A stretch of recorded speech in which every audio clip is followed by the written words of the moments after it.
And we're off. So this is session 2 of Worlds in Peril 83. We're down one man, and you'll soon find out why. So when last we left off, I believe I was going to have a Russian monologue coming up, and Fraser saw that come in, so punched my guys out before he could get a word in. I could sense the monologue coming. But yeah, he had some good stuff I had written down here. I had a couple lines about, not believing in anything and capitalist things dying. I could always punch him out after the monologue. That's okay. It's more funny this way, I think. And yeah, you had found like a little like beacon concealed in like a big lighter that started blinking, and then the skies opened up again in what you had seen before.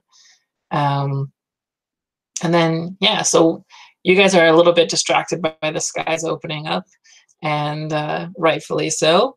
Behind you, you hear kind of like a commotion as a bunch of, students come running out and start looking around. Mr. Rush is on the ground, and he's kind of like pale and like still entwined with one of the Omega tentacles.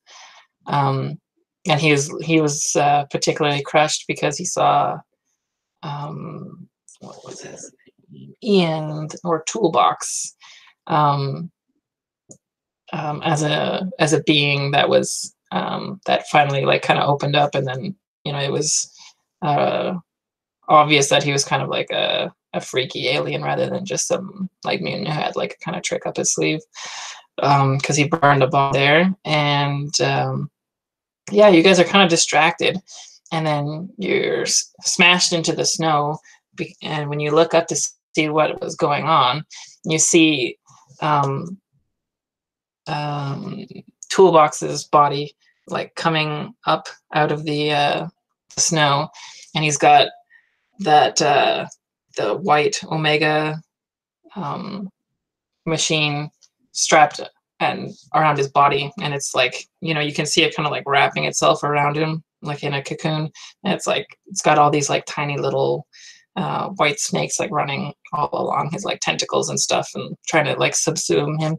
And you feel like this kind of like pull in your mind, Josh, Crash, because you've felt it before, but nothing like this. It's kind of like almost like a knock on the door of your mind, and you can kind of hear like a muffled noise behind it, and it sounds a lot like Lalandra, who you don't even know where she is at this point. She had vanished back with the arcade when she had done some studying. She had vanished in a flash, and you weren't really sure what was up with that. But yeah, you see like this, you feel the tug, and then yeah, you look behind and you see all these students, and they're like, looking at this spectacle in front of them of Ian being pulled up out of the snow, and he's kind of like glowing orange like through the cracks in his skin, and yeah, you can see these tentacles starting to wrap themselves more and more around him, like trying to consume him basically. So I'm gonna go ahead and ask what you do right now, Felix. That's Fraser. All right. That's true. I probably freak out. I look for a new pair. Yeah, and you see a bunch of the students do like, they're kind of, there's a few of them that do the flight response, and then of course the ones that we care about are the ones that stay. So we have Josh's aunt and soon to be aunt, I guess, and father Theo, and Mia is there on the front lines, and then we have a couple other students. We have some of the kids from the arcade coming in from the other side. They're running because they saw like the thing in the skies open up over their school, and I think one of them was Nestor. Was your friend? One of them was a douche. Well, they were both kind of douches, but you're kind of like popular, so Nestor could be here. I don't think that we. Was he one of the guys in the arcade? I can't remember. I don't think we had introduced Nestor yet, but it would be a good time to do Okay. it. Sure. Yeah. I mean, I wouldn't be a very good EIC if I didn't have everyone out there waiting to be. Yeah. Okay. They're probably fine for now, though. Yeah. Okay.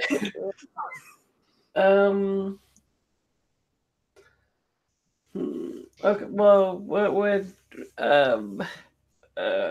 So we've got the spaceship on one side, which is towards your back at this point. That's where Lalandra came in.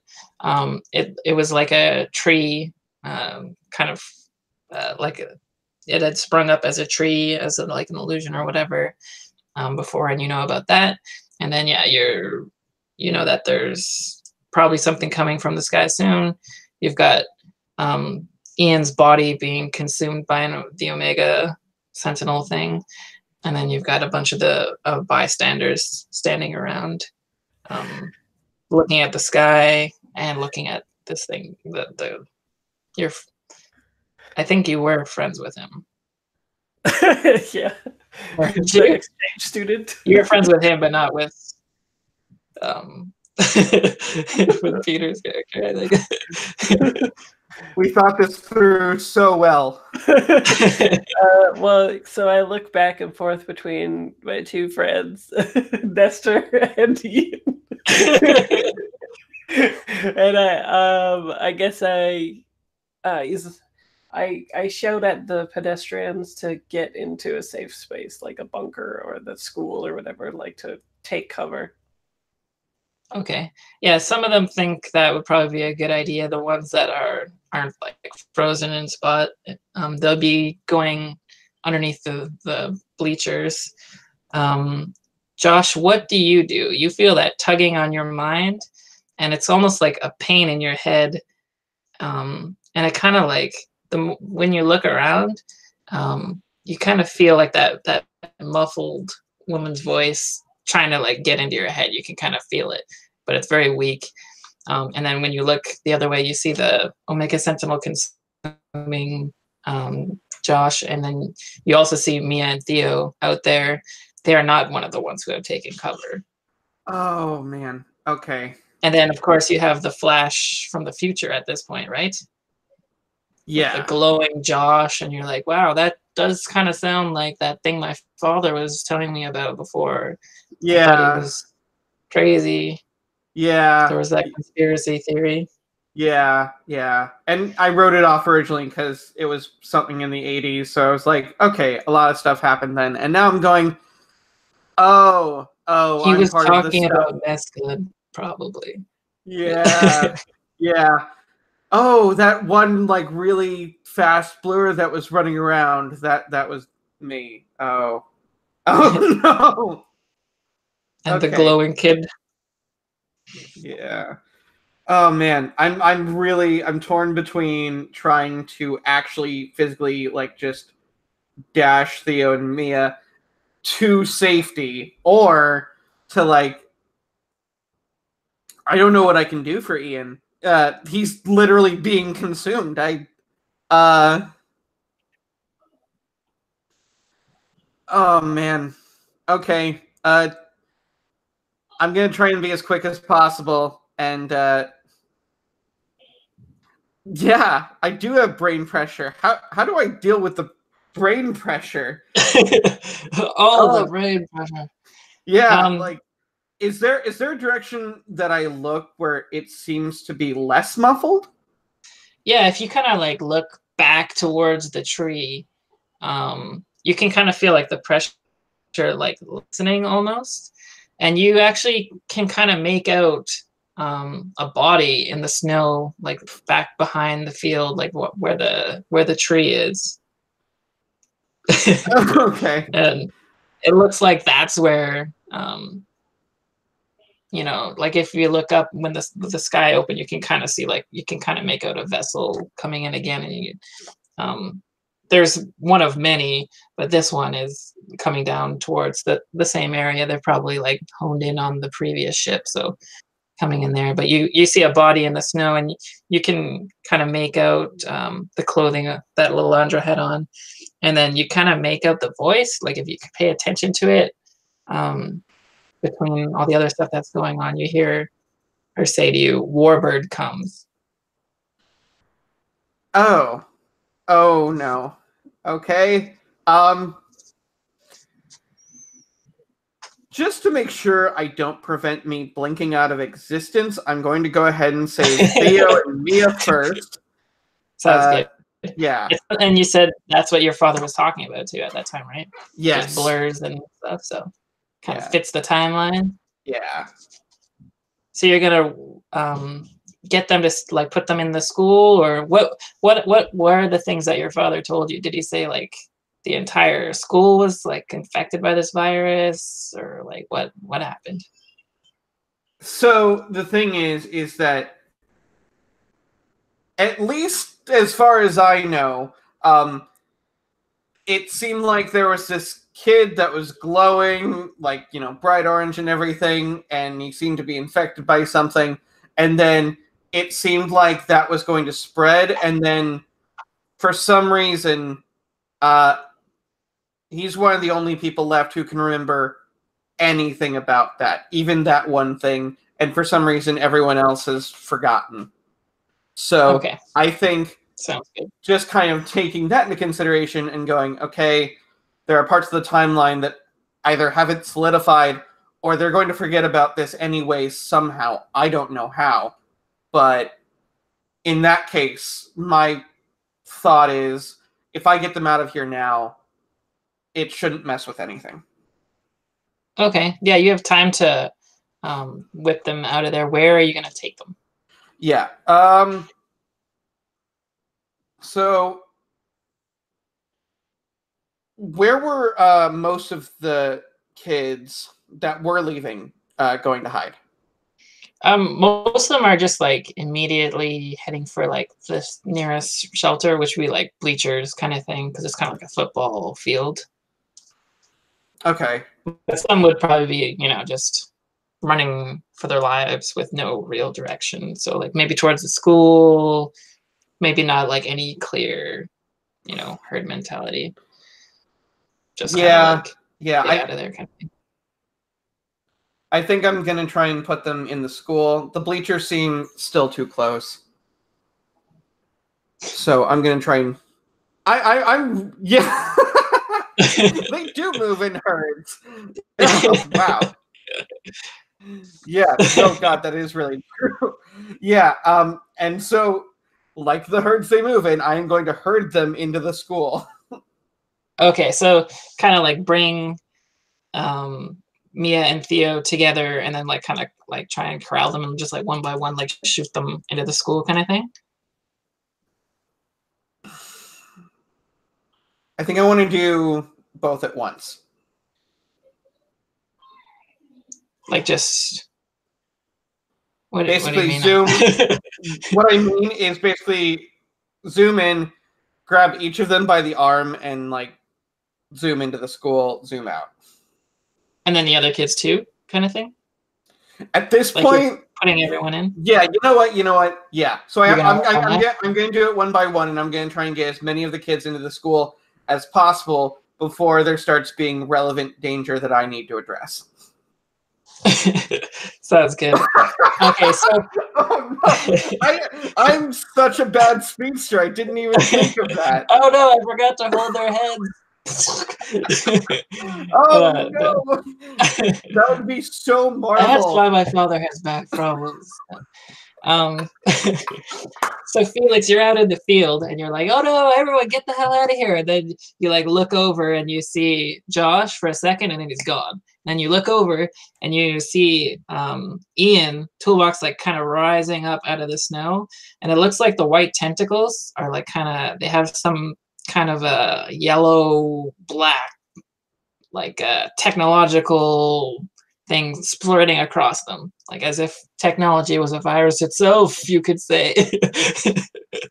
And yeah, it looks like Ian.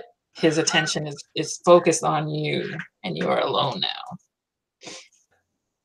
But isn't he concentrating on Ian or on me? Like, I mean, like the Omega thing is what the white tentacles were.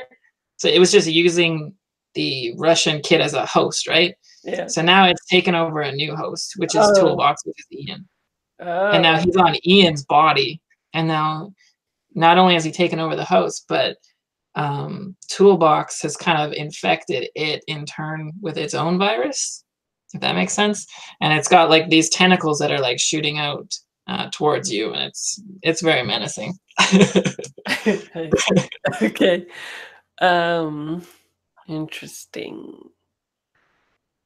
I want to figure out how to get the virus out of Toolbox. Okay. I'll think real good about that. I'll think so hard. Yeah. Can I? Am I examining? Yeah, you're probably going to be examining, I think. Study the situation. Yeah. I've got. You don't really have time to do a gather intelligence, so. Yeah, I've got a -1 in that. So that's good. Great. What did I get? I got a 5. Sounds about right. Oh wait, I only rolled 1d6, so I'll probably succeed. Oh wait, I'm looking at the wrong. Oh no, I failed. I got. So is that a 7? Oh no, that's a 7. Yeah, I did. That is a 7. Yeah, so it's not like catastrophe or anything. Yeah, I almost failed it though. So you can ask one of the questions. Do you have them in front of you? Yeah, I am.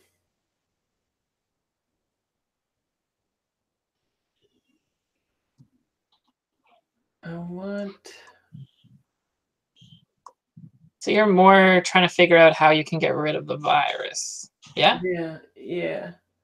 Maybe. So you actually have control over water molecules. Yeah? Water, anyway, yeah. Water. If it's got water in it. It's got some H2O with that virus. Yeah. I'm not gonna say I know I'm an expert on the TO virus in the Marvel universe, but this is an offshoot. We are in the X universe. Sure. So I think that you could try to like pull it apart with your powers if you wanted to. Like if you could physically rip the virus out of his cells and like try to cast it off. Or I think what you could do is you could probably try and rip Omega off of him, right? Okay. Like if you could get one off the other, whether you use your powers to do it on like a molecular level or just like physically ripping it off of him kind of thing. I think that either would do because it would take some time for it to get infected. You can see it kind of like creeping in or whatever. But even if it does get infected, it's just the Omega thing at this point, right? It would have to get in contact itself with other humans or mutants too. But it's particularly fast acting on humans. Okay. But this is like a machine itself, so. Right. Okay. So I think either way, if you wanted to use your powers to try and tear it apart, or if you wanted to just like really get physical with it and like rip it off his body or something, I think both of those could be a thing you could do. I would like to rip it out of his body because I think if I used my powers in that way, more satisfying. It would be more difficult because I've kind of codified it as like a borderline thing. Yeah. So it draw the water out of a human body is borderline. So separating things is something similar, I imagine. Yeah. It would Fair be enough. tough.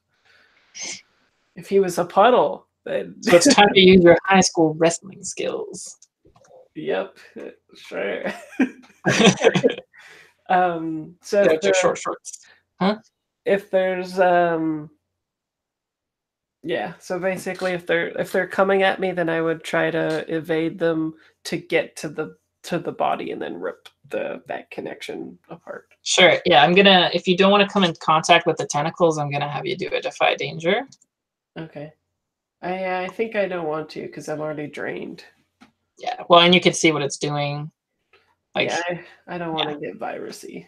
yeah, and you know that it's not good in the best of circumstances. So. Yeah. Okay, so is that? It sounds like a maneuver. Yeah, if you're trying to be. Cool. Okay, roll 2d plus 1. Oh, I got a 13. I got a double 6. Not bad. That's like Sweet. Okay, yeah, and then yeah, so what does that look like? There's a whole bunch of tentacles swarming towards you, and you learn something from Rush. Crash. Sorry. It's okay. Even I'm like, it's what confusing did I because the say last teacher's name week? is Rush, so you know. And there's a band that's Canadian. Yeah. So I think they do the classic thing where they jet out at me, and then I'm just like not there. I like leaped above them, and I'm really strong, so I'm like jumping towards them, like over them as they're reaching out too far, and then that way I reach the body before they can curl back and come for me. Excellent. Okay, I would like you to do a takedown to rip it. Try and rip it off of him. It is you will get a +1 forward on it because you're acting on the information from examine. Cool. And it was a really good defy danger too. So. Okie dokie. I'm gonna smash. Yep. It's just gonna. Of course, you will have to come into contact with it at this point to rip it off. Yeah. But am I rolling with smash? I assume so. Like it sounds like just brute force, right? Trying to rip it off. So that was the opposite. I got 2 1s, so I got a 4. Do you want to burn a bond, maybe? Sure. How much did you like Nestor? No. Maybe I'm burning one with Josh, ignoring them, going for this thing. Oh, sure. Or actually, I'm probably burning one with Ian, right? Because he's getting messed up or something. Well, I guess I'm helping Ian, though, right? It depends on his point of view. Like, if you're beating the crap out of him, he might just remember that. Yeah, well, how does Josh feel? Well, unfortunately, I would love to have a feeling about it, but I double checked, and we were the only two main characters who didn't have a bond with each other. Right. Well, I have 9 threshold. I could probably make one, right? I'm willing to take that. I'm willing to take one just so you can burn it. Is that possible? Or should I burn one with the school? Something like that. Sure. Yeah, I mean, you'd be outing yourself to all the students that are watching. That seems like a no-brainer. Yeah, there we go. Yeah, they're seeing me be real cool. But you might want to give one to Josh now anyway, because sure. Okay. Well, I have a lot, so yeah. So many bonds. I do, yeah. I just used one, and I still have like 3, 4, 5, 3 more that I haven't spent yet. Okay. All right, I'll make a note then. We have a bond. Well, I mean, even if it's a bond that kind of like solidifies at this point, because you're like working together, the 2 of you against the world at this point, kind of, right? Yeah. Ian's not helping you very much. That's true. I'll burn one with Ian later. Useless. So that puts me. Did you get 2 1s? Yeah, I got 2 1s. Okay, so that'll bump you up at least. So what are you gonna choose from the? Are you gonna try and you could take it away at an advantage, like if you wanted to. That'd be interesting. Like we could look at the being infected as an advantage for the Omega thing if you wanted, and then you could try and take away that advantage. Like if you wanted to like take in the virus yourself, that would be fun. Or That would be fun. or you could just straight up impose a condition, like just saying like it's kind of like ripping it off of them. Because you've got you could do a moderate condition, which is actually pretty lasting. So yeah, I'll do a moderate. I suppose you could do what you wanted instead of getting infected. I'll do a moderate one, and it'll just be to the connection. Okay, I'll just call it separated. Gotta keep them separated. Yep. So you, so you jump up and avoid the tentacles, and you come slamming down, and you grab the thing off its back and rip it off, and you can see like the little strands like trying to get onto you, and you're like holding it like this, and then I assume you throw it away from you, or yes, you just want to like hug it to death. No, I think I'll throw it. And I'm really strong, so maybe I just throw it into the ocean, you know. The ocean. We're in New York, so there's an ocean. It is some kind. I throw it away. Sure. Into space. How about you throw it and it goes through the school roof into the pool? Where all the students are? I don't think they're gonna be like hanging out. They're like, guys, there's a ship coming. Okay, quickly to the pool. Skinny dipping. Yeah, but it seems like something that would happen in a horror movie, right? They're like, cut to somebody in the school. They're like, what was that sound? Yeah, there's like swimming. Like, oh, what was that? Anyway, yeah, that's fine. So peaceful in here a second ago. Yeah. Okay, so let's say you throw it and it goes flying off into the school, and we see it land like in a panel. We see it like land in like the school pool or whatever. The character, you're not really sure where it's landed, of course, but we know. And then, yeah, you see this ship just come shooting down, and you know what's gonna happen once it hits that because there's tons of snow. So what are you gonna do? Crash. All right. Once Once I've got them in, you hear like a smash flying into the school. You see like the tentacles. Woo! I think I'm going to rush back next to Felix, just kind of look at everything and go, you've been busy. So I'm just laughing at, you got everyone but your dad. Somehow he's down there. I don't know why. Yeah, I feel like I got my dad first, and he would just like run back out going, no, I want to see it. And I'm like, you idiot. This is how I die. Like, is this where I get that from? Oh, God. Yeah. No. So, yeah. I'm gonna say. Wait. I was like, I saved them. I thought the best place for them would probably be the pool.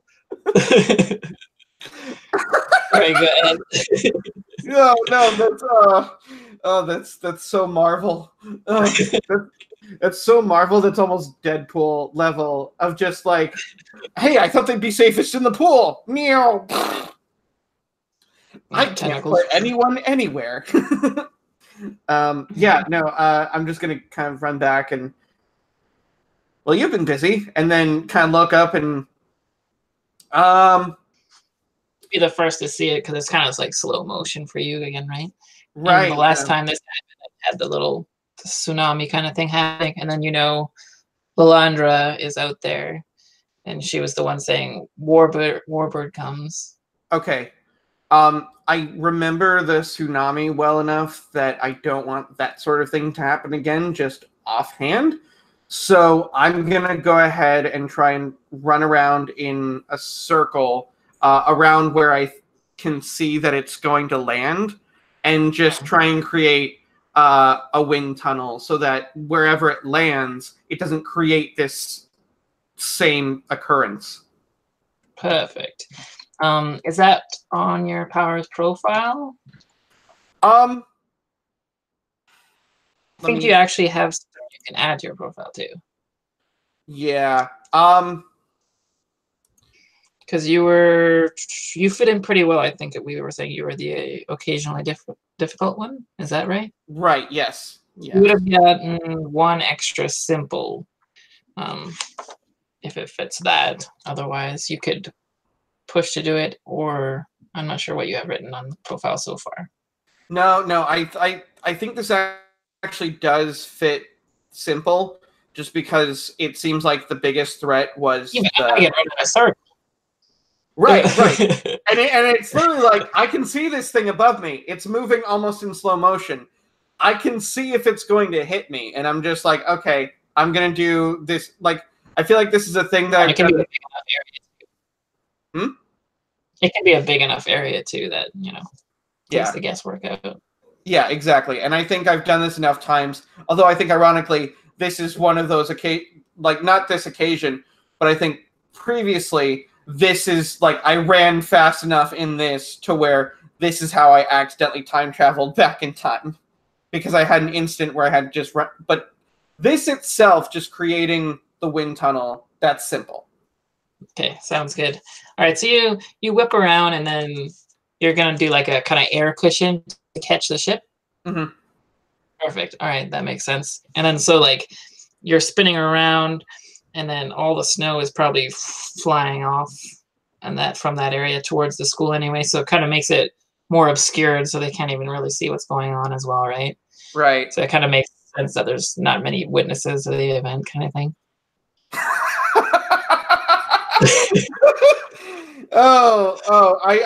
I'm sorry. I need to just share that out loud. Because the end is just Josh succeeding, but being 1923 and saying, "Wow, you did it! You ran so fast that it fixed all the problems, except my own. Now I have to save my grandparents." Yeah, you remember something about the Great Depression? You're there now. Oh, this is even worse.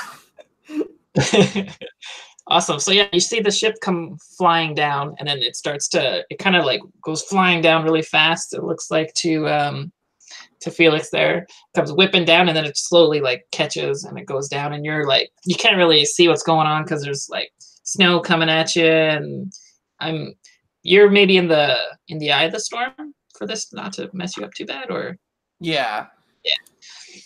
So yeah, you just kind of see like all this stuff happening and the snow whipping around, and you look up and there's like this silver like bullet basically whipping down, and then it just like catches in like a few 100 meters up or whatever, and then it starts going down slowly, and then you see like steam coming off of this pod, and it kind of glows, and then you see some kind of like this giant bird just come down and flying. And then you see this long spear, like a javelin, come flying right at you.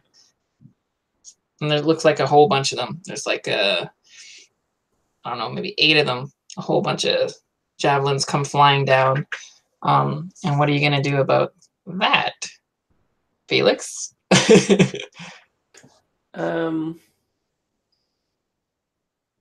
these are emanating from the giant bird. The javelins are coming from the giant bird?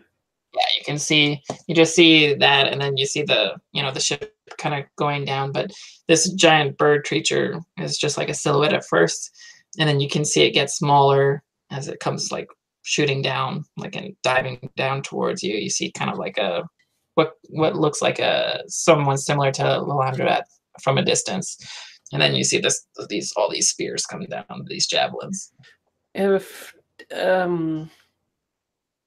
So I completely got rid of the evil creature thing that I threw into this pool, right? Yeah. There's no other thing close by. Well, there's Ian, like if that's what you mean. No, I won't do that. I was thinking about throwing it into the spheres. But I'll Oh, you mean like instead of the school, you want to like keep it? No, that doesn't make sense. But if there was more shit or something, more tentacles, I would have done that. Just flung the. Well, if you're looking for something to throw, like at this point, the tree, like when you get close enough, like in the center of the storm there, which is I assume that's where also Lilandra's body is. Probably. Otherwise she's getting like whipped into the school or something. I'll throw the tree at it. I mean, her ship would be there too. I mean, her ship is the tree, so it's a ship now. So if you want to throw the ship, you can do that. Okay, I throw. That's what I'm getting. Yeah, I'll throw the ship at the person throwing spears at me. All right, go ahead and do down. Then it sounds like. Yes. Sounds pretty smashy again. Yes, maybe I won't get 2 1s. That'll be nice. But you never know. Should be okay. I got a 9. Excellent. So that gives you 2 as well. Do you want to do? I want to do. Oh, it'd be kind of fun to force. Or you could even like try and grab a javelin, like grab it and whip it back at her or something. If you don't want to throw alien spacecrafts at people, it's pretty rude. Yeah. I want to impose a moderate condition. I thought so. Just by smoking her with the ship? Yeah, I guess so. Take each Sounds good. Lady, creature, alien. All right, so awesome. You see, yeah, you grab the ship, which is actually fairly small. It's like looks like, you know, like a capsule, like they would have to like lie down in basically. And it's pretty light. And you pick it up and you throw it back, and a couple of the javelins go bouncing off of it on the way and smashes.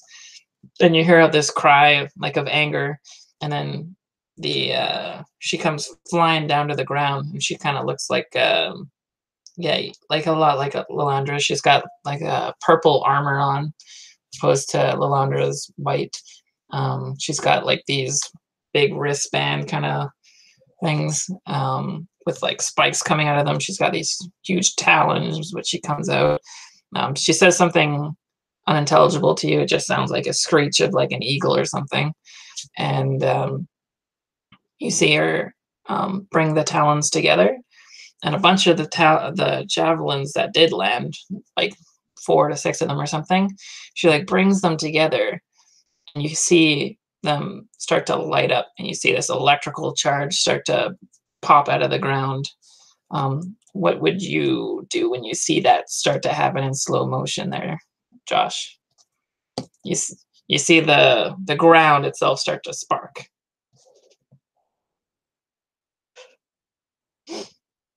Oh, you got your mic on. Me and Sparks get along so well as it is, just with the speed and everything. But I think,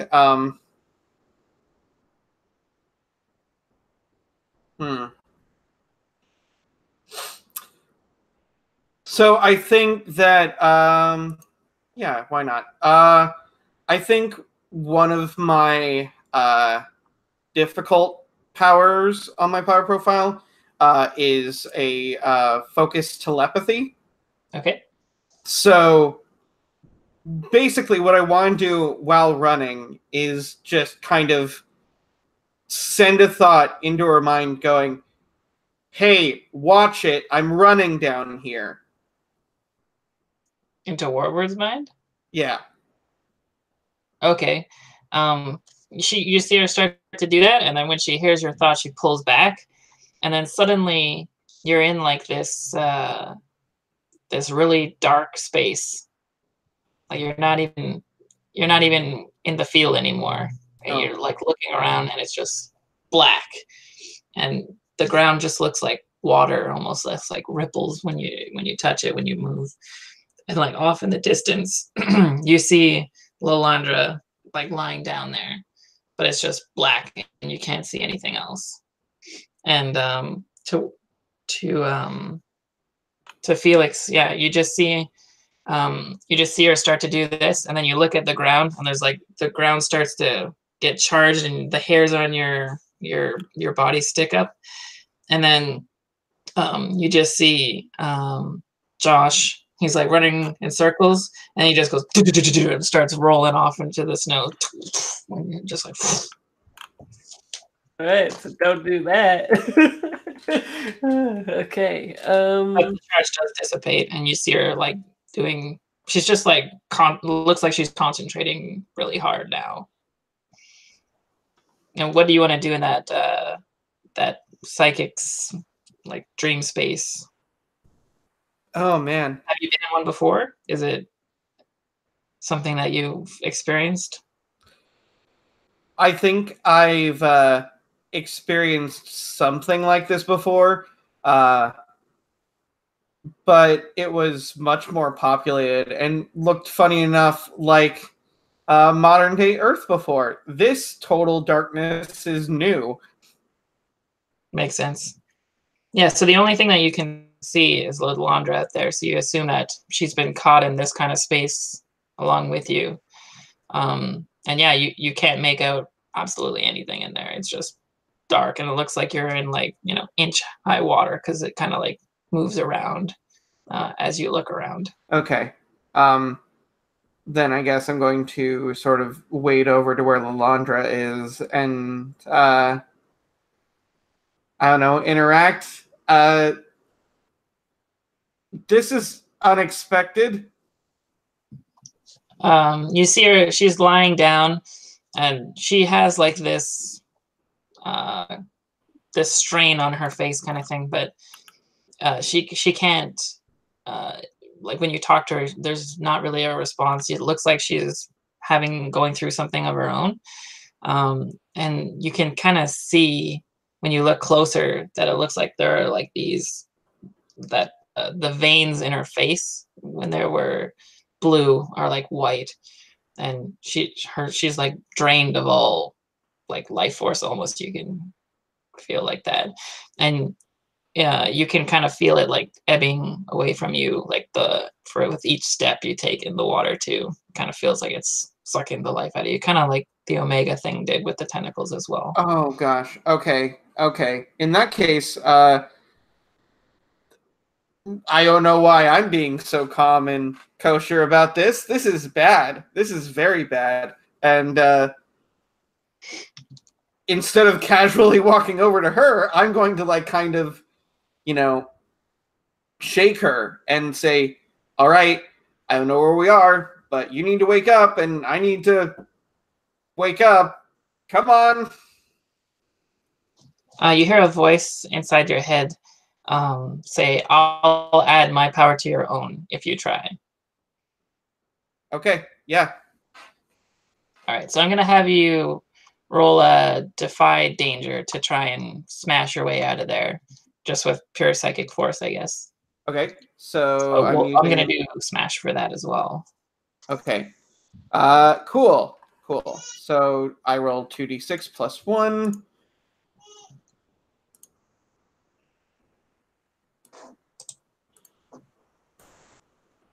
That is an 8. Alrighty. Yeah, so I'll have you she's gonna add her power to yours, so it kind of feels like you start pushing away on the edges of the space, and you can kind of feel like there is like a barrier there, and you start pushing up against it, and you kind of feel like it's almost impossible, and then you feel like someone else like behind you start to smash through it, and then you wake up like on this field, and you're like a mile away from where you thought you were, but at least there's like snow coming down, and you can we pan out and you see like this huge like streak across the snow where you went flying. What do you want to do, Felix, when you see him go flying out often like a mile away? Well, she was momentarily kind of concentrating in order to do that, right? So I want to punch her in the face. Okay. Classic Felix. Yeah. Smashy. Yes. Well, she's all stunned and shit, so F time. Ugh, I got a 6. All right. All right. So yeah, you go to punch her in the face, and she grabs your hand, and then you see her like start to bring it down, and out of like these, she's got like this green, purplish pod on her arm, and you see like these little things start to stick out, and she shoots right into your, starts shooting into your face. So I'm gonna have you defy danger to not get a. An alien in my These face. things, these needles, basically extend like telescope into like javelins. So I Whoa. want to get one shot in your face. Okay, I think I'll maneuver. Yeah. Yeah, there we go. So I got a There you go. 13 Nice. again. Well, it's good not to get, shot in the face with a javelin. It's good to So punch you, like, people. so how do you avoid it? What do? Do you just like, move quickly, or do you like grab her and kind of like whip her out of the way, or?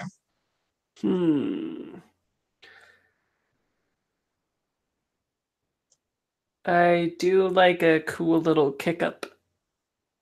So they like go to start shooting, and I sort of like jump in the air and do a little twirl so that they go shooting past me, but I land right in front of her. Okay, sounds good. It goes shooting past you. Crash, you wake up and you realize you're like a mile off, but you're pretty fast, so it's not a big deal for you. What do you do? Well, I shake myself off pretty quickly and dash back in the way that the long trail goes, because at least in that sense, I know where I went and I know where I need to be back. So I'm just gonna All right, follow that. zooming back in. You come skidding to a halt, and you see. You come skidding to a halt, and you see Toolbox's Ian, I guess his body in the snow, because the first thing that comes to your attention is it's black and yellow all over, and it's kind of like pulsing. And with every pulse, it's kind of like blowing up a little, like it's getting bigger and bigger, and it's just kind of like extending itself. Of course, you do see Warbird there as well, though, and looks like they're engaged in some kind of a hand-to-hand battle with Felix right now. So, so I think Olandra's also on the ground as well. Okay. Oh man. Like, again, I'm torn because on the one hand, I'm like, I want to be able to help out Felix, and on the other hand, oh, there's Lalandra on the ground, and on the other hand, oh, something black and yellow and pulsing and growing bigger. That seems like major danger. At this point, it doesn't even look anything like a human body. Like, it's kind of like, blowing up and then extending outward, like shooting forward and blowing up, and it's just kind of like doing like this weird bubbling motion, basically, and just getting bigger and bigger, like more amorphous as it goes. Okay.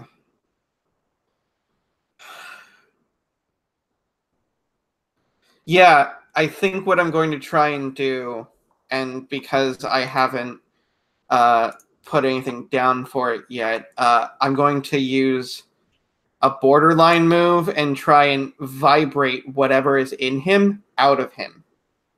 Okay. Or at least like pull the particles, like press them back into each other. Exactly. Yeah. I'm hoping that if they can somehow rebond, then everything's going to calm down and not so much crazy reaction. Sure. Yeah, it makes sense. So that's a power you have?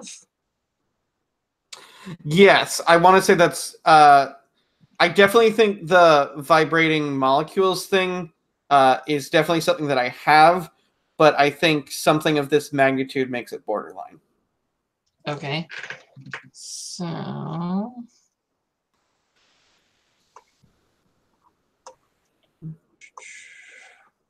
kind of do thing you where have a bond with him? With Ian? Yes. Yes, I do. Alrighty. I do have a bond with Ian. Oh, but it is on your profile, yeah? So I'm just gonna have you defy danger if it is on your profile. You don't have to push for that. No, it's definitely on my profile. Like I have the picture saved from last week, and that was he was nice enough to go, yeah, we're friends. Perfect.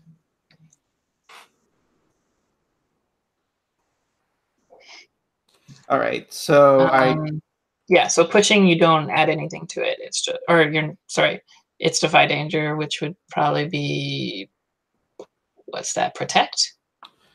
okay, let me look at something. Ah, yes, protect, my 0 move. Could be worse. Oh yeah, no, it absolutely could. So here goes nothing. It's a 5. Almost nothing. No. Burn a bond. Yeah, I'm gonna burn a bond to bump that up from a 5 to a 7. Okay. Alas. All right. Yeah. So which means you can do it. So you can kind of like grab him and like vibrate the particles and try and get them back into the positions that they were. So it kind of looks like heat, like they're just kind of like bubbling around and stuff. And you're trying to like press them back in with your, extended vibrations and stuff. I'm not gonna kill off one of the characters. So yeah, you can do it, but you can in the process you see that the particles that you're trying to like keep off of him also get kind of flung off into the air, and you know that from the conspiracy theories that this version of the virus can like bond with the air as well, so it kind of like comes off in like a steam, and the parts that are coming that kind of like get off of him are like released into the air as like a airborne thing. But yeah, everything that comes off of him does make him look more normal. So he kind of like compresses back into like the person that he was, kind of thing. But everything that was needed to get off of him was released into the air basically, and you can kind of see like a yellow mist, like as if there was sand that kind of blew in the air. Okay. That's released onto the field. Oh boy. And in the meantime, I'm gonna have we're gonna jump over to Felix, and you see Warbird like turn on you, and she just looks so upset that you see like this her wings kind of like go open, and you see these talons on the other thing, and she wraps herself up in like this cocoon, and then she doesn't do anything. She just wraps up in a cocoon, and then you kind of feel like that you might be like having like about to sneeze or something, because there's like this sand that kind of like washes all over the field, which is pretty weird. When there was like a storm, it must have kicked up a bunch of the dirt. Yeah, I'm sure that's what it is. I'm going to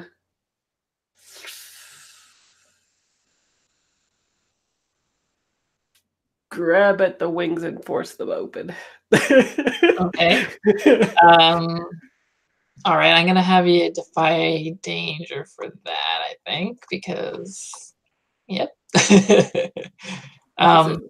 Just strength, I think. At this point, it seems like you're just trying to brute force it. Yeah. I got an 8. Okay, so yeah, you start prying open the thing, and then you kind of you start prying it open, and you see like her face inside is like all like kind of like sloughing off almost, like it's just like one of the worst horror like movies you ever see. You haven't seen Alien yet because it's not out yet, but it's reminiscent. It's all like wet and organic, and it looks like she's kind of, her skin is like doesn't really seem to be like aware of you or anything. You have like like a pupa kind of thing. So do you want to like break the wings off of her, or do you want to like leave her as like in that stage, I guess you would say?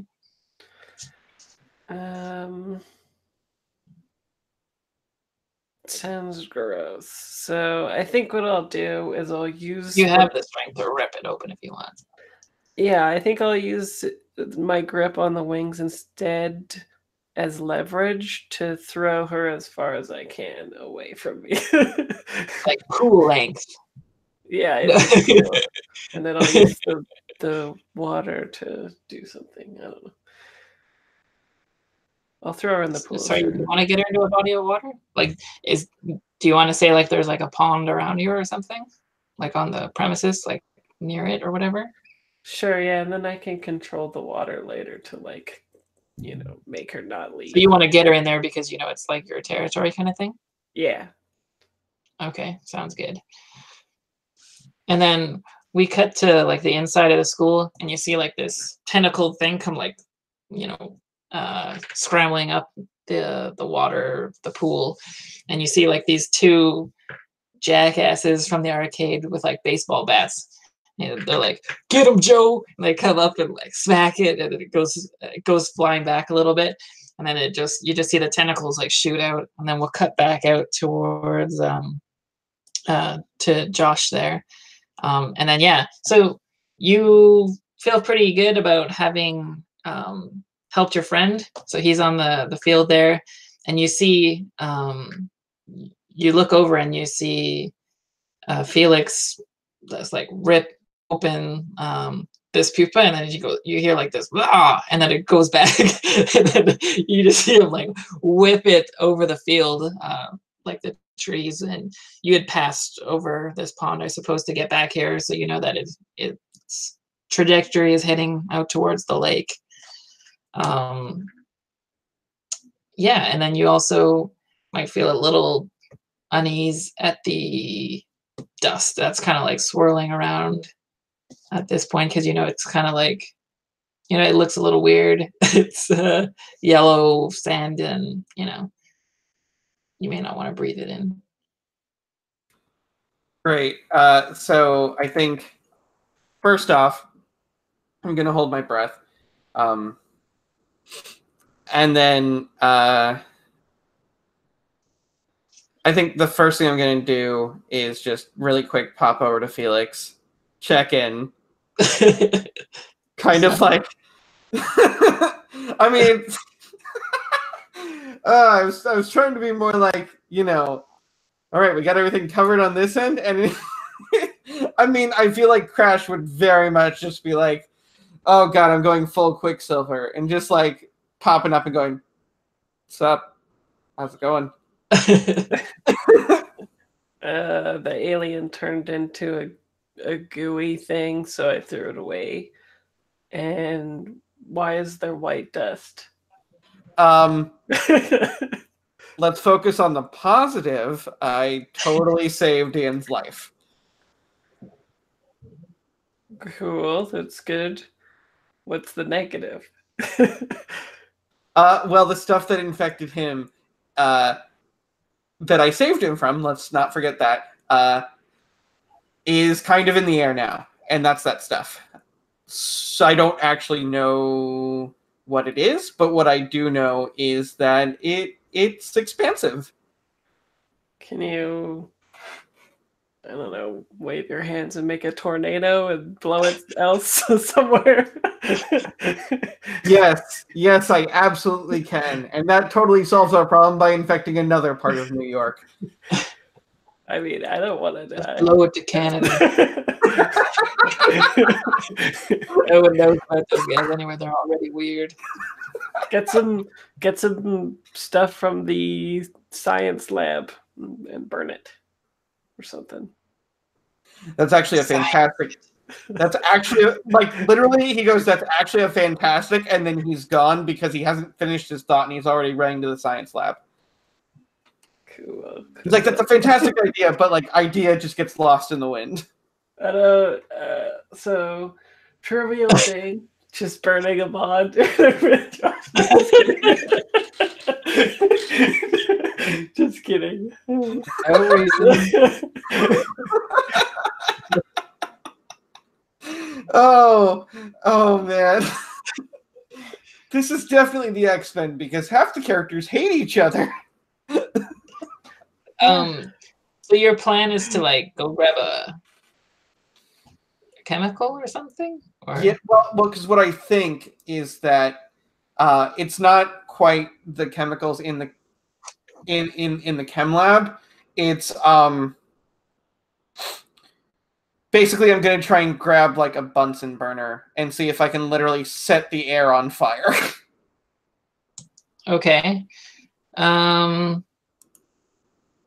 So do you wanna try and like, because the Bunsen burger would need a fuel. I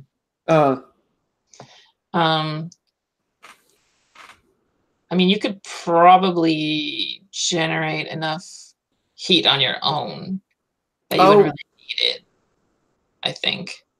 Yeah. Unless you're trying to do something in particular, or if you're like going there to like get something to contain the particles or something that you like, they might have like a,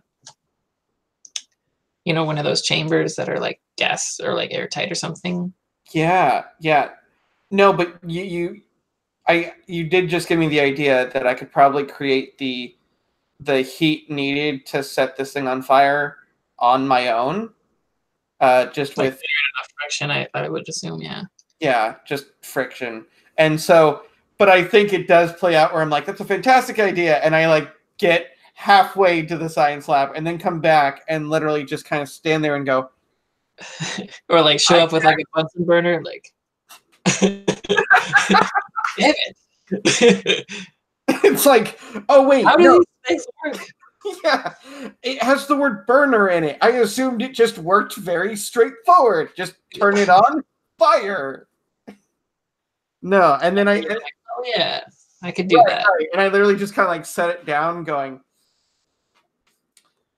hopefully they'll forgive me for tampering with school property, and then just kind of like start rubbing my hands together, like just super speed. Okay, so yeah, you could probably like easily just like grab some and like do it, but it's kind of like dissipating fast enough that it'd be pretty hard for you to get, like, you could get the stuff that's immediately around you, but if you had some way of maybe like chaining them together or like linking them, or maybe if you could get them into the water, then Felix could do something about it, maybe. Yeah. Well, actually, even getting into the water is probably not the worst idea anyway, even if he can't do anything about it. Well, yeah, but I think that's a great idea. So I think maybe not setting it on fire, but what I want to do is sort of we're going all the way back to what Felix said originally, just kind of wave my hands in a tornado fashion towards the pond and just kind of try and get them. You could even do like kind of like trying to do like a vortex, even trying to exactly. suck it towards. Yeah. Direct the vortex towards. Yeah. Okay, so is that a push, do you think? Yeah. I think if for no other reason than they're under a little more stress. A push, but probably still simple, because it's kind of like reverse. I think so. Yeah. Well, because it's still I think the normal speeding thing with his hands and everything, or his feet, is just sort of a normal thing, but it's definitely still a push because at this point it's a little bit more like, hey, so I just saw this stuff in our friend and it almost destroyed him. This could destroy us if I'm not careful. Yeah, well, it's particularly you because you're sucking it towards you. Right. At high speed. Like all of it. Yeah, I'm literally just kind of like going, nah. Wrong. Yeah. Which are the best moves. So I like it. Go ahead and push. Okay, so what do push is just straight up 2d6. Okay. 7. Excellent. I literally rolled a 6 and a 1. I did super well and also not. Okay, so okay, there are two things we can have happen, I think, here. So you do your little vortex action. You like run over, up to the lake and like suck it towards you downwards kind of thing and shoot it in. But in the process, you're gonna breathe some of this in, or it's gonna go by Felix there, and it's gonna like suck all the air right out of him, like out of his lungs even, and he's just gonna like he'll probably pass out.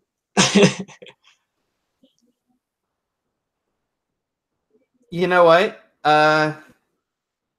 I'm gonna trust Felix, and I'm gonna go ahead and take the first one. I'm gonna take some of it into myself, Okay, and that makes sense. with the mindset that like there's there's enough water in my body that Felix could potentially manipulate anything I breathe in out of me. Hypothetically, I'm crossing my fingers and just throwing out hypotheses. He could just let me die too. The ball hasn't burned yet. So yeah, it comes like you're like start rounding it up and like running around and like shooting it towards you, and you're kind of like trying to control this like wind vortex of like sand, and you go running out over to the water and like start sucking it towards you. And then in the process, you can't hold your breath the whole time. So at the very last instant, you're like, pull and like grab it, and you like suck in a little bit and you feel it. But the rest goes like shooting down into the water. Okay. And I mean, I guess that's kind of, yeah, I'm just like, because Warbird's in there, right? Like, wait a minute. So yeah, it goes shooting in. To Felix, it looks like you just like you're like, oh, well, can you just kind of do this? And then you see like all this like wind kick up around you, and you kind of like lose your breath for a second, and then you hear like this cough, and you look out towards the lake, and then you just see Josh like go like he's like suspended there for a second, then you hear then the cough like draws your attention, and he just kind of like falls into the lake because he's not running there anymore. And then you see all this like you can sense all this movement in the water too, I guess, because you're aware of that, of all these like nanoparticles that like don't behave like normal ones, and they're kind of like looking for like organic things, I guess you can say, in there to try and infect you, assume. What would you like to do now? I guess if you could sense that, you can sense where Warbird too, maybe like at the bottom, and you assume there's no movement there at all, so you assume that she might be still cocooned or something. Right. Okay, I want to. So my simple thing is move water from one location to another. So I want to separate Crash from the lake. Like pull him physically out of the lake. I don't know if I could do that, but maybe have it so that the water pushes him up to the top, so he doesn't drown. So he's sure. So just like kind of floats. I imagine that'd be super easy. Yeah. Yeah, and then if I can, I would have it crush her, like I don't know. The water pressure kind of thing? Yeah, exactly, yeah. Scuba diving death. Is there anything that's your first order of business, or do you care anything about the nanoparticles in it too? It kind of feels like they're heading towards like the large. With what? It kind of feels like they're searching out organisms in there. So a whole bunch are like gravitating towards the cocoon as well as we speak. Oh, they're going to infect her? Anything, yeah. You could see them like some going towards like like fish or whatever, or like it searches out anything organic and turns it into like this cybernetic-y techno-organic substance. So it's kind of like branching out, but it is definitely, some of it is heading towards the largest thing in there, which would be okay. Strangely, it's not heading towards Josh. I try to, make a Albus Dumbledore like bottle, like that huge thing of water with all the nanites in it, and then I put it in the sewer. I don't remember that in Harry Potter. When he's doing Dumbledore with his nanites. No, where he makes a big ball of water that he can control. Oh, okay. Order of the Phoenix. Yeah. So I'll I'll do that and try to get all the nanites in there, and then I put it in like the runoff, right, like the sludge and shit, where it should die, maybe. All the pollution and death and stuff. That's where I put it. You know what I mean? Like the sewer Like and the runoff in the river, or yeah, if there's runoff in is it a river? Is it a pond? Whatever, wherever the pollution is, I put it there. What pollution are we talking about? I don't know. I just imagine there's some runoff. New York, it's gross, right? It's probably like a toxic plant. All those dry cleaners in Manhattan. Yeah, or just anything that's close by that's really toxic and gross for it. Or actually, maybe I just use the ball to crush them. Yeah. Yeah. Okay.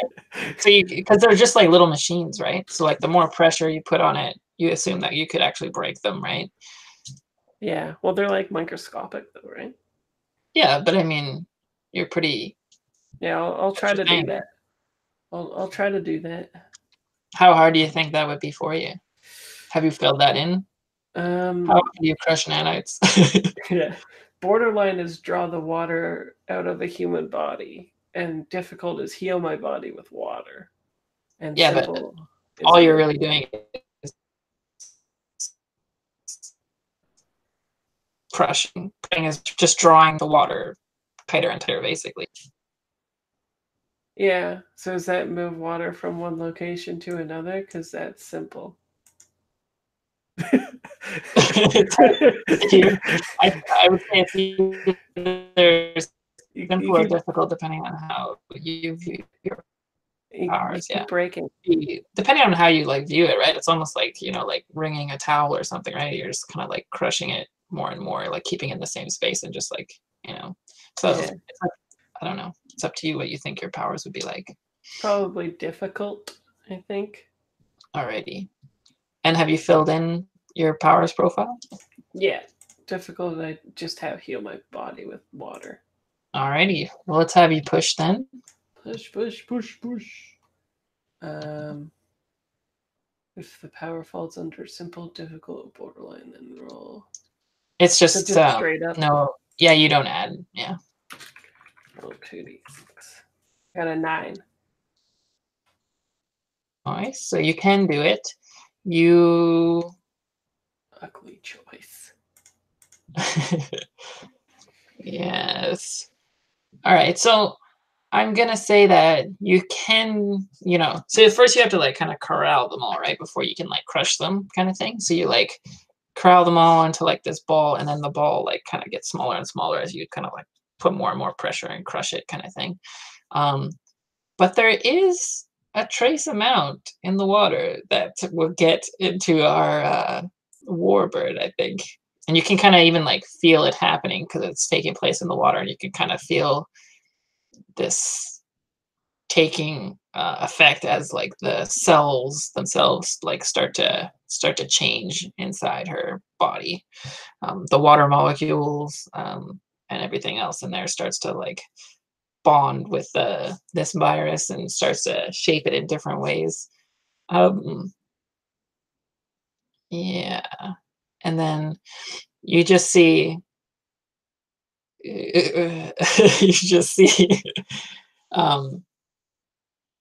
so yeah, you start floating up to the surface.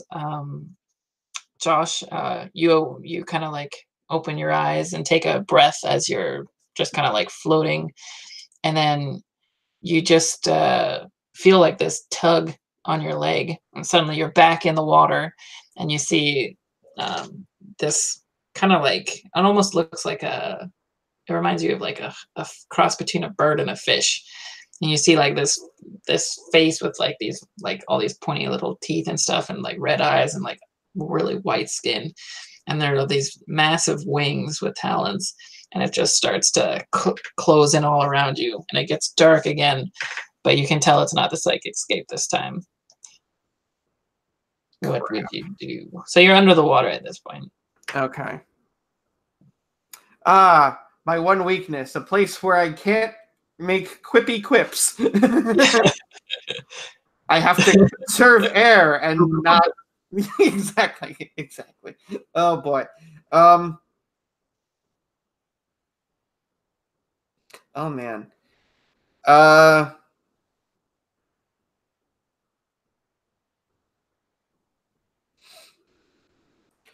Well, I did write down earlier from last week that I could vibrate my molecules to make them hotter. Yep. So I think the minute I see this thing in front of me, I'm just trying to like vibrate as much as possible, and then kind of actually try and send a wave of those now like heated, like the heated water around me, and just kind of like try and get at it. If it's right in front of me, I'm like, I don't want to touch you, but also I can't say that because I'm underwater. Sure. And it sounds like it'd be a reflex anyway, because you wouldn't want it to touch you anyway, right? Yeah, it's gross. All right. So you start vibrating. This is simple for you? Difficult. Difficult? But it's on your profile. Yes. All right. So you start vibrating, and it goes to like wrap itself around you, and then as soon as it touches near your body, it goes, and then you just see it like shoot up out of the water. And then we also cut back into the school, and you see like these two kids like wrapped up in like tentacles, and you see Mr. Essex like actually walk into the schoolroom, and he's got like this this diamond on his forehead, and it starts to glow, and then we'll just like the tentacle just start to like drop off, and it just like kind of rolls over, and it kind of like just slumps over and goes falling into the ocean, and then the two kids are just on the side, and then you see Mr. Essex like go over, jump into the pool, and you see him like pulling out this tentacled thing, and then we'll cut back over, and we see Felix by the river's edge, and you see like the steam start to like bubble, all these bubbles, and the steam starts coming out, and it starts steaming and it starts bubbling, and then you see like this kind of creature that is now Warbird come flying out. It's kind of like yellow, and it's like white skin with red eyes and these teeth, and it's all yellow, and it goes flying straight up. What do you do? I use my power to rip the nanites right out of her.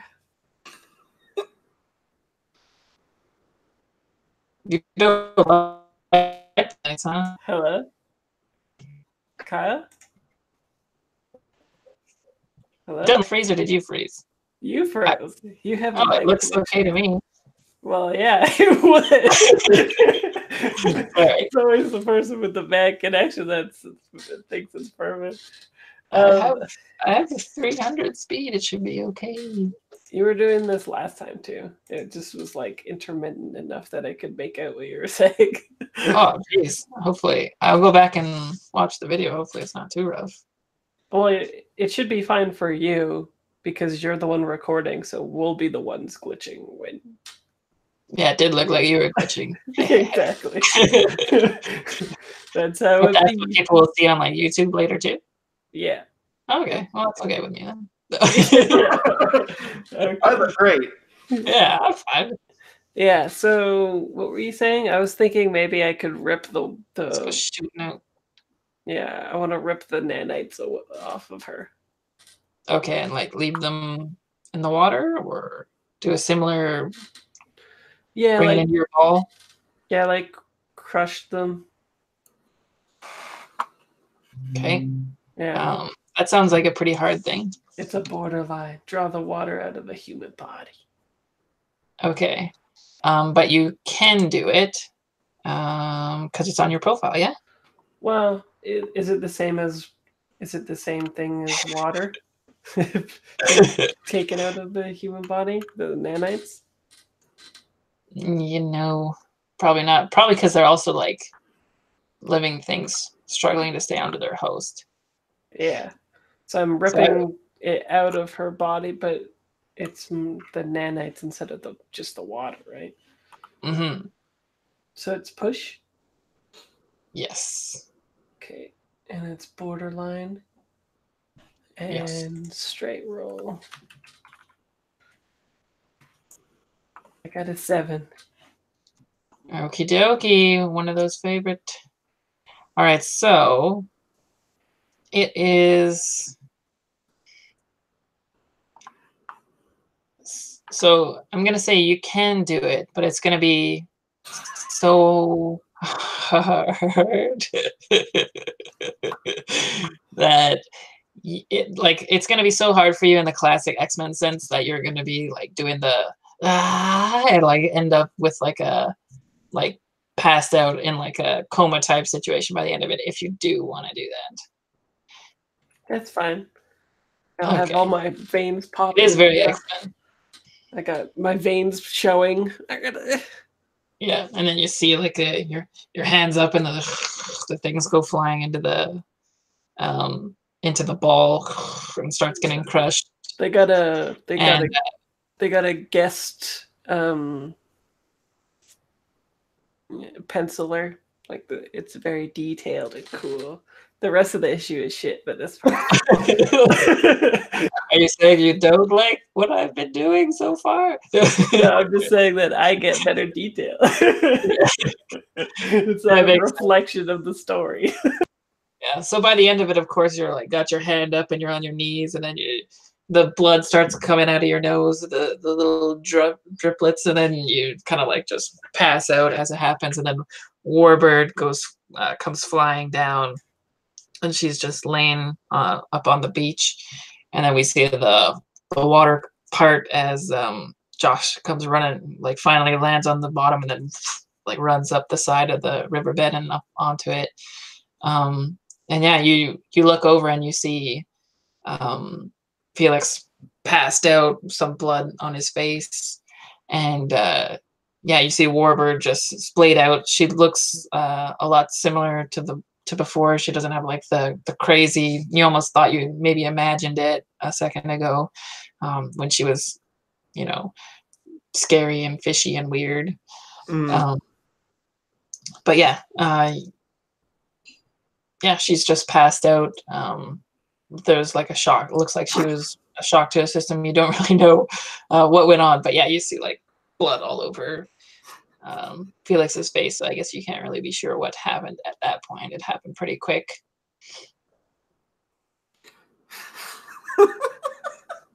I'm sorry. I like feel like this is the part of the movie that is supposed to be taken really, really seriously, and I just keep looking over. Just don't look at the chat. It's so difficult. It's constantly there. Okay. Oh, okay.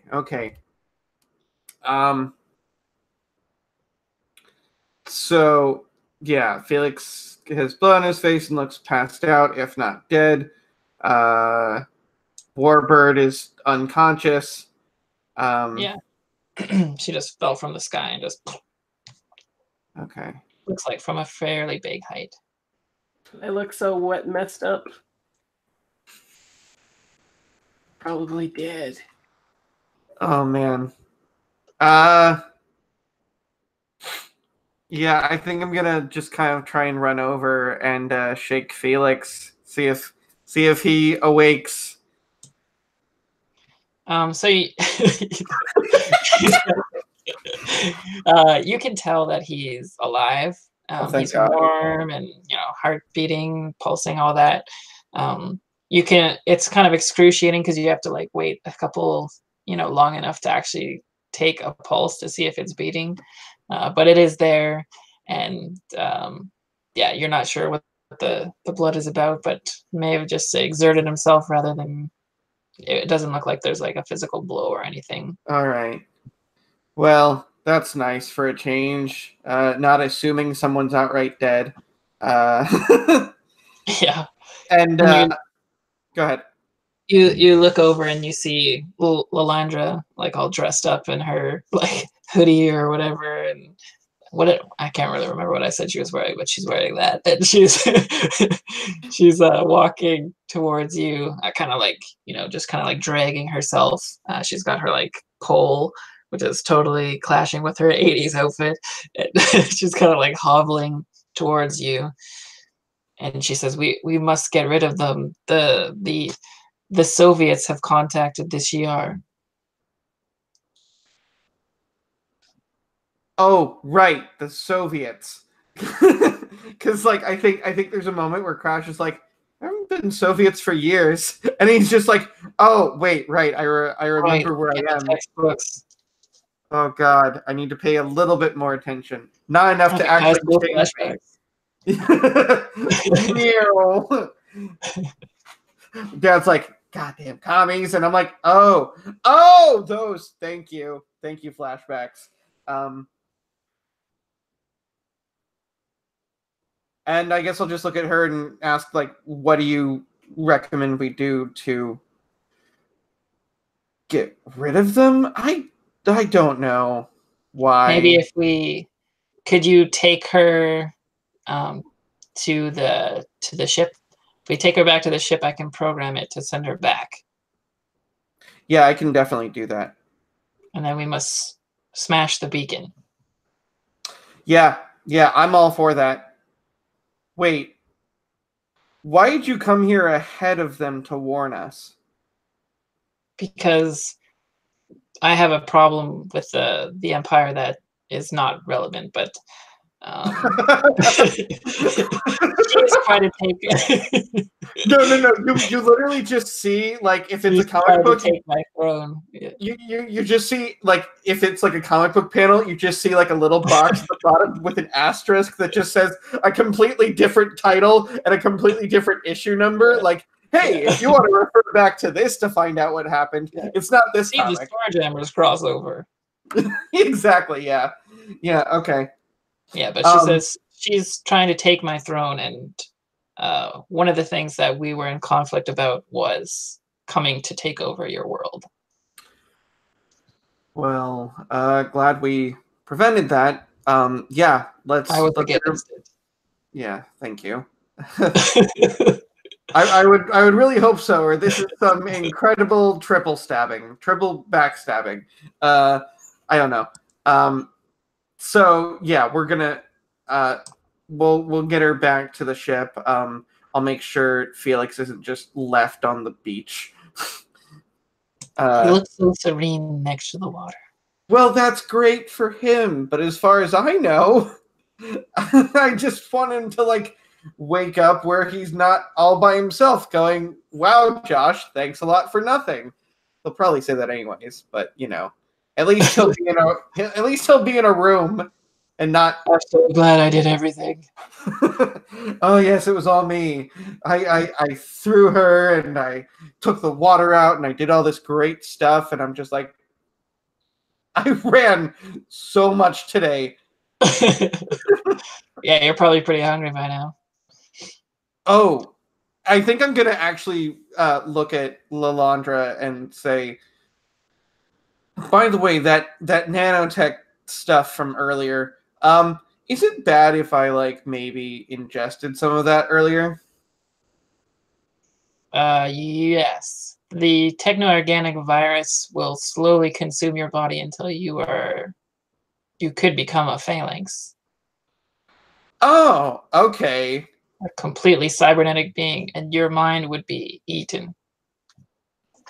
Great. Do you have a way to deal with that so that doesn't happen? Is there a shot for that?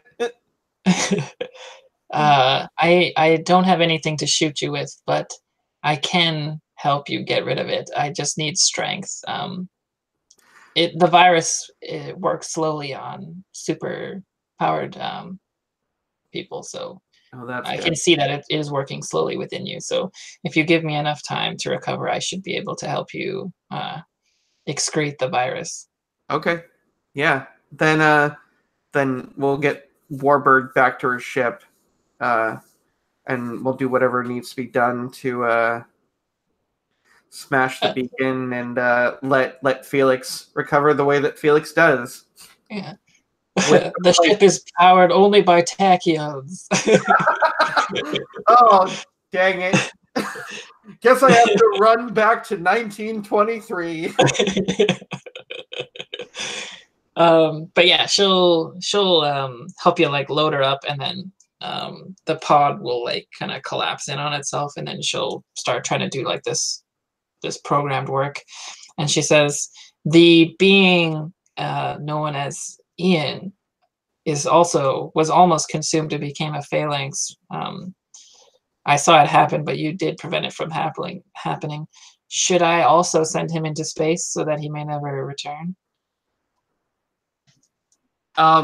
Ian? No. The toolbox. Wait, did I just hear a yes? The toolbox. Oh, okay. I heard like a really. Oh man. Okay. I'm going to say let's keep him on Earth.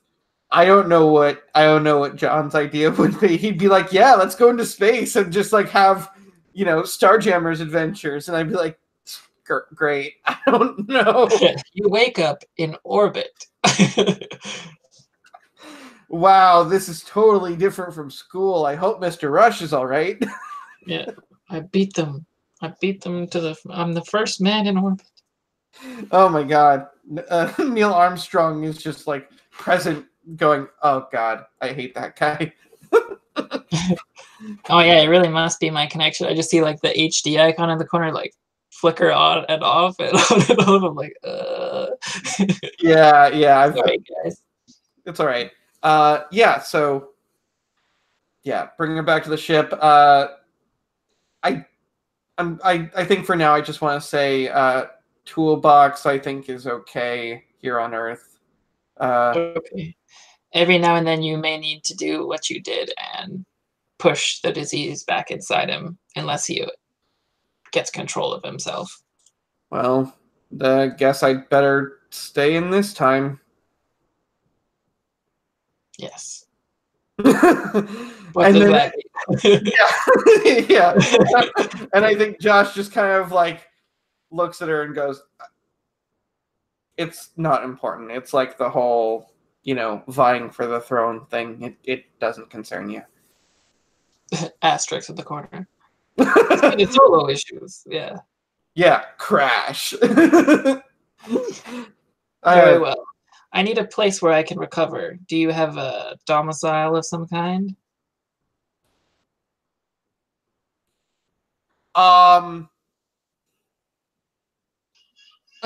I don't know. Oh man.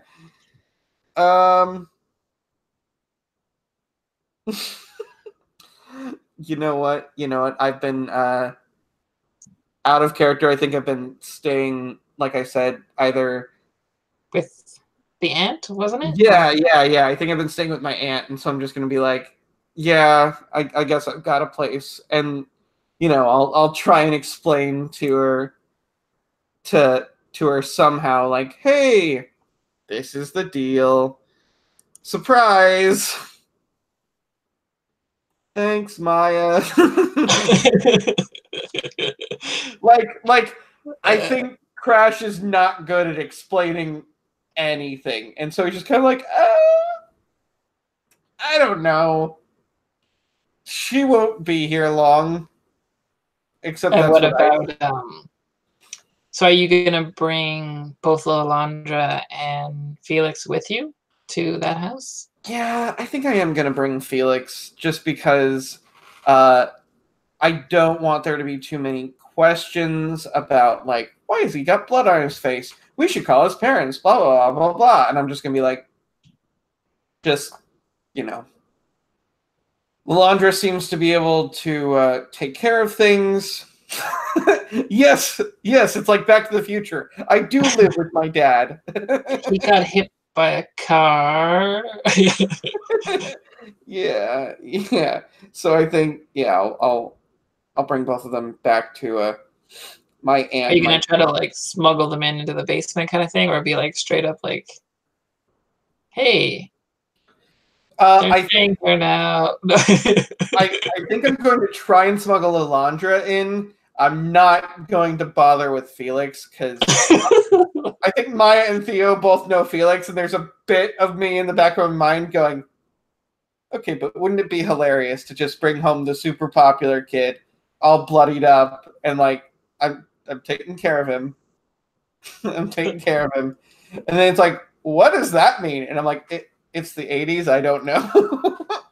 Yeah, like honestly, it's the 80s, so the typical thing is like parents don't even know what's going on with their children or in their own house until like the kids let them know. So well, yeah, and I think in this specific time, the parents are on vacation, so Maya and Theo are have the house to themselves and are trying to just kind of hold the fort down. Or Maya is. I think Theo's like, yeah, let's throw a rager, whatever you say in the 80s. I don't speak 80s. They definitely didn't say rager. Like, let's do lunch. yeah. But yeah, I bring them both back to the house, and I think actually with that, I think I don't bother trying to hide it from either of them. Although, I like with Maya, it's one thing. With Theo, I'm like, somehow he forgot this. It's not my job to figure out how he forgot this. Okay, so what do you tell Mia happened to him? To Felix, or did you say you're leaving him? Or no, I'm not leaving him. I'm not. If they're on vacation, then yeah, you'd be able to just go to the house kind of thing and be like, hey. Or maybe Mia's like super into him because he's like a popular kid anyway. Yeah. That's absolutely. Why'd you punch him? He was so beautiful. And I'm just like, believe it or not, I didn't punch him. See, I guess that does make sense. Why would you get into a fight with him? Yeah. Besides the fact that he's. So what happened to him? Did he just like trip or something? Or that blizzard hit him or something? Maybe something like that. I think he hit by a blizzard. He's had a long day and probably worked harder than most people today. So just let him rest it off. He'll be okay. Okay. If you guys want to, we'll have a little quick downtime for a fit-in thing before doing some scenes at school.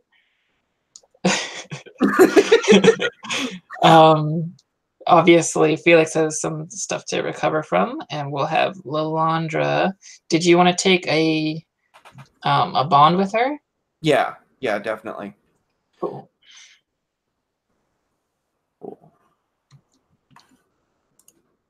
If you could roll 2d6 and then +1 with your bond with her, I'm gonna have her do some rituals and stuff to take and use her scepter to draw out the remaining nanites from you.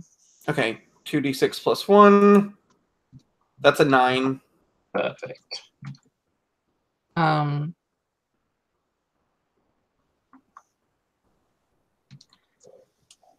right.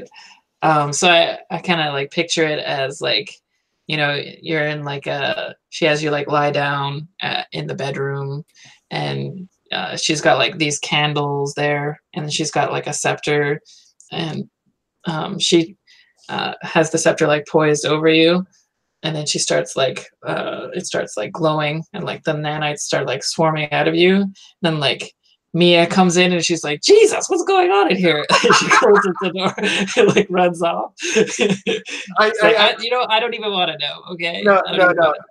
Yeah. I think it's quite literally just like she barges in and goes, whoa, what's going on here? And Josh is just like, not now. And she's like, oh, okay. I don't whatever you're into. Because Mia obviously doesn't know you're from the future. Or what she knows is that I'm not from around here. Okay. She's like, must be one of those southern things. Right. I think I probably said something like I was from Canada. Oh, northern things then. Yeah. It would explain why I'm weird. Sounds good. Alrighty. I think Felix, you're kind of down for the count for a little bit here, but we'll have you recover in time to go back to school. Um,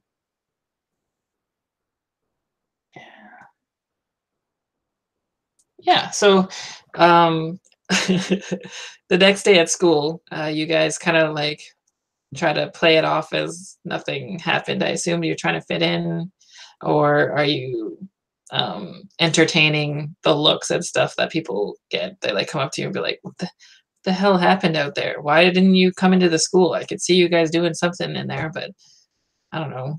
Like, what happened?" It was a rager.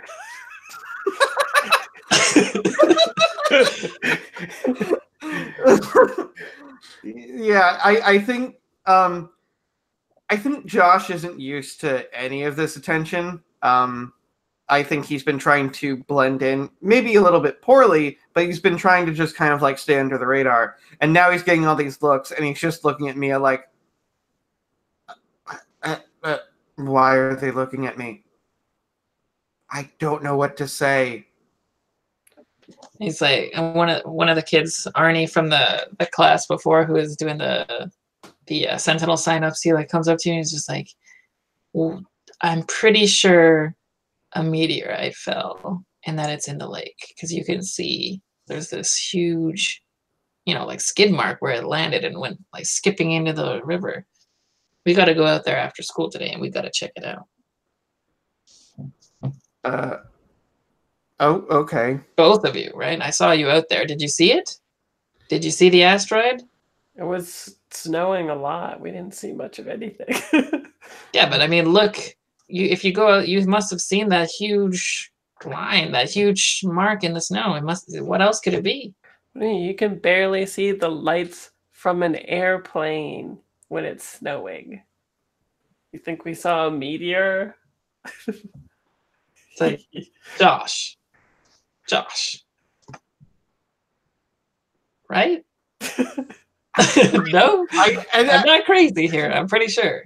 And I think Josh is just like, I might have seen something, but it's probably like a car. A car accident happened in winter. Yeah, and feel like but it stretches all the way out to the river. You think it would? Well, we could go out and see the. I don't think so, but it's smaller than our. I don't know. I guess it could be. Do you guys want to join the Sentinels?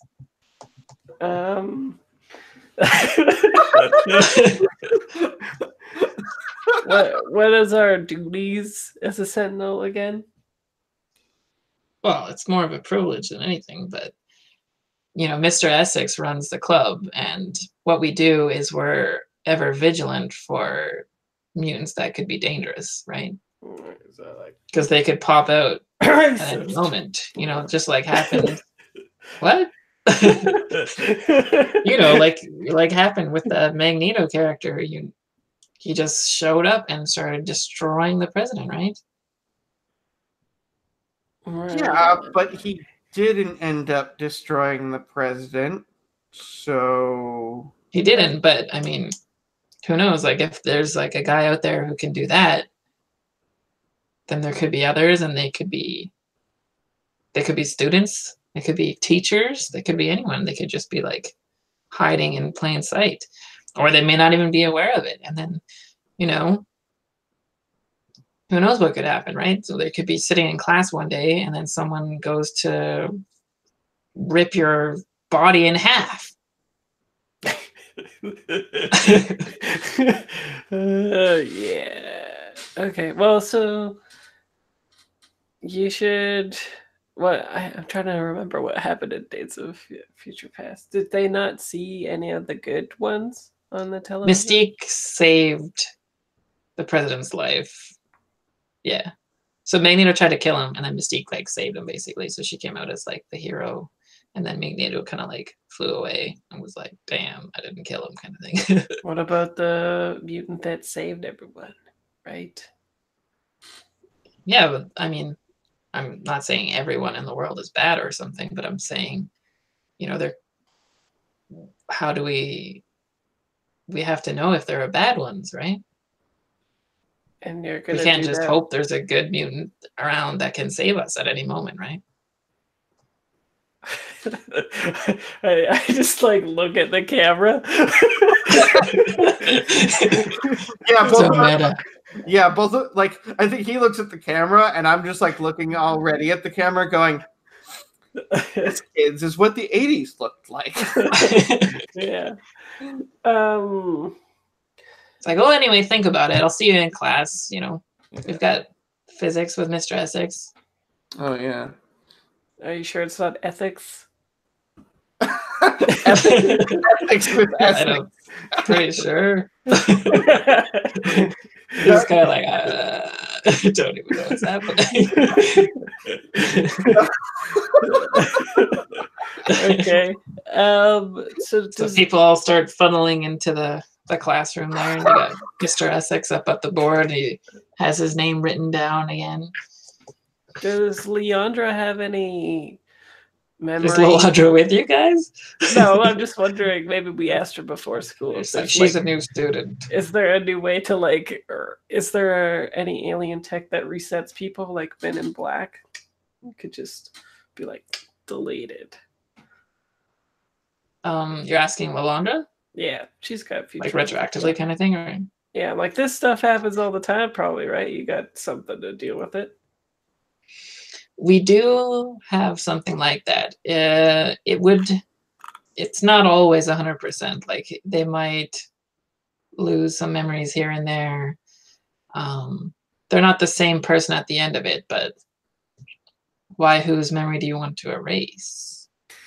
The whole school. Well, I don't think anything. I mean, a lot happened, but I don't think anyone saw all that much, right? And you people here don't have really a way of passing information quickly between one another, aside from word of mouth, like animals. So, like animals. Yeah, and then we cut back to us being in class. Yeah, and Josh is there like remembering the same thing, going like, oh yeah, right. Like we're not going to come up with anything in the next 30 years that's going to be like, oh hey, circulating information quickly. what would that look like? That's insane. And you see like Mr. Essex cuts back to him and he's doing a lecture and he's like, when the Neanderthals went extinct, it was because there was a new species that took over. And now that there is a new species taking over, mutants, what do you think is going to happen to us? We'll live in peaceful harmony. We're going to survive and thrive. It's like, you two have not been listening to my lecture. We ate them. They will eat us.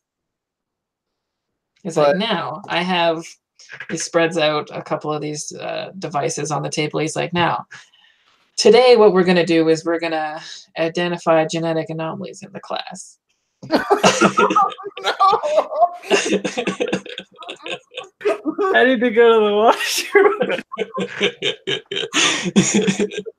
And it looks like the little things in Days of the Future Past, like, you know, he's got like the little, it kind of like works in proximity, like you have to point it at someone kind of thing, and it goes like boop, boop, boop, boop, boop, boop, and then it starts like beeping when it's like at the right person kind of thing. Yeah. So he turns it on and it goes like boo. And he's like, Arnie blocked out the classroom. And he gets up and like stands by the door. While it's trying to, I break it with my mind. Wait, no. With I deserve, maybe there's condensation on it. In the science classroom, everyone's breathing heavily for sure. Well, I mean, there's probably a fair amount of sweat going on. If that's what you mean. Yeah. Like Arnie stands up by the door, and then you just hear the sound of like tinfoil crinkling almost. It's just like crash, and then you hear all these windows break. And then Mr. Essex like runs out to the window, and you see it looks out over the parking lot, and like all the cars in the parking lot are like crushed. And he like looks back, and then you see like you almost see for a second that there's something like red like pulsing on his forehead for a second, and then it's gone. And then he just like kind of like looks like he almost like is reminded of what he was like doing. He's like, oh, Jesus. And then he like runs outside and like books it down the hall. Yeah, and I'm like, must be Magneto. The only bad one we know about. And then we can have it end there, maybe. Sure. Oh yeah, he is wearing a clever disguise to be in that classroom. Oh, what an issue. It's probably gold balls. Pardon? Oh yeah, from the new X-Men comics. Yeah, with the new. Yeah, except when he's anxious, just like balls start popping out all over the place. Well, you know, some That's variant.